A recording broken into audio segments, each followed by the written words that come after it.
سالي بنات، ان شاء الله كامل تكونوا بيان. سوجي تاعنا اليوم راح نهضروا فيه على الغموض، كيفاش تولي انسانه غامضه والحضور ديالك هو اللي راح يهضر عليك. شوفي لا فيديو حتى لا فان، وما تنساش ديروا لي جيم وابوني في لاشين، ونحليت انستغرام خليه في الكومنتار الاولاني في صندوق الوصف. الغموض ماشي معناتها نتيا راكي تمثلي، تما كي تمثلي بلي كنتي انسانه غامضه، وهذيك السكوتيه ماشي معناتها انت انسانه بارده. هاد الزوج فن اللي راح يخلوك تحتفظي بالاسرار ديالك وتخلي الناس كامل تحترمك فوق اللازم. الوغ كل ما يعرفوا عليك شغل الناس قليل، كل ما راح يقدروك اكثر، وكيما تحكيش كلش الحضور ديالك راح يولي عميق.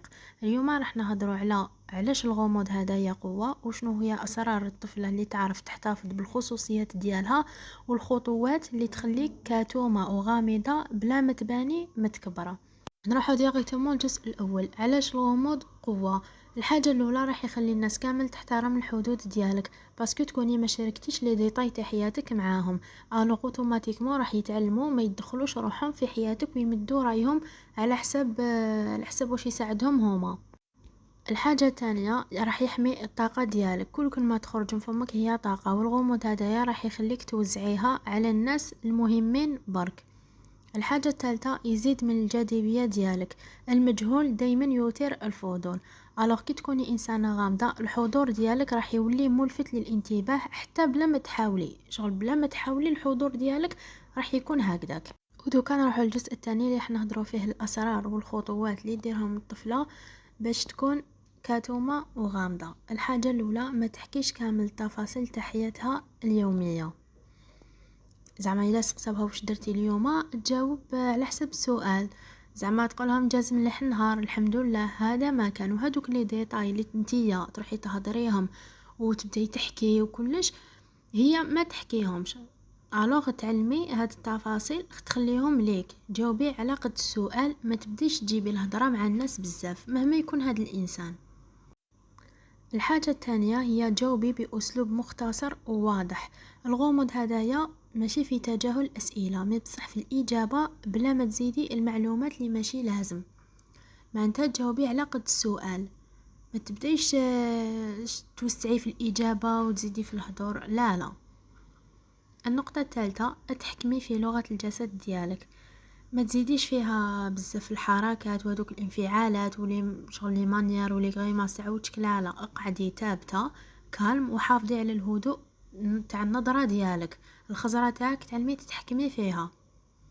النقطه الرابعه، احفظي الاسرار ديالك، ما تشاركيني افكارك ني الخطط ديالك ني الاهداف ديالك غير بعد ما تحققيها، ماشي انتي مازال ما حققتي هذاك الهدف ولا هذيك الحاجه وتروحي تبداي تهضري عليها باسكو حاجه ما راهي رايحه تصدق لك. النقطة الخامسة، استمعي كتر ما تهضري، الناس الغامضين يتجذبوا الناس الاخرين باسكو يعرفوا يستمعوا باهتمام، استمعي ماشي باش تسمعي، استمعي باهتمام. كي تكوني عيانة ولا ما كيش حابة ولا نوضي، ماشي معناتها تليكيدي هذاك الانسان، لا لا، استمعي باهتمام. النقطة السادسة، ما تبرريش القرارات ديالك، كي تقولي لا لا ولا زعما ديتي قرار، اي قرار في حياتك، ما شغل ما كيش مسحقة باش تمدي شرح طويل ولا تبروفي كش حاجة لأي واحد، كلمة واضحة تكفي، ما تبديش تزيدي عليها وتشرحي بزاف النقطة السابعة والأخيرة، خلي حياتك على مراحل، ما تكشفيش كلش مرة واحدة، شغل أي حاجة خليها تبان مع الوقت.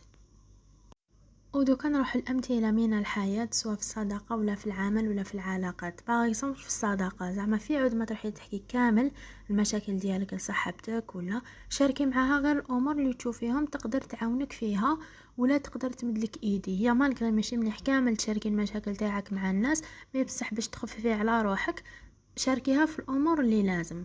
وفي العمل خلي الانجازات ديالك هي اللي تهدر عليك، على بلاص دو ما تقعدي تشرحي كل خطوه ديريها في حياتك. وفي العلاقات خلي الطرف اللي راكي معاه سواء اي علاقة هو اللي يكتشفك تدريجيا، ماشي في زعما في اول اسبوع ولا في اليامات الاولين انتي تكشفي روحك كامل، هاي اللي كان كيفاش دايره زعما انا كيش دايره، وزعما تقولي له زعما انا صريحه انا هكا دايره، لا لا، كل حاجه تجي تدريجيا. وعلى فان تاع لا فيديو نقول لك الغموض ماشي قناع زعما ان ماسك ديريه، لا لا، هو حمايه راكي تبروتيجي في روحك. والكتومه معناتها الطفله السكوتيه ماشي انسانه بارده، هي تحترم روحها. الوغ كي تولي كتاب مفتوح للجميع ما راح يبقى عندك حتى قيمه خاصه. تفكري ماشي كامل الناس لازم تعرف عليك كلش. على بروشان فيديو ان شاء الله. باي باي، متنساوش ديروا لي جيم وابوني في لاشين.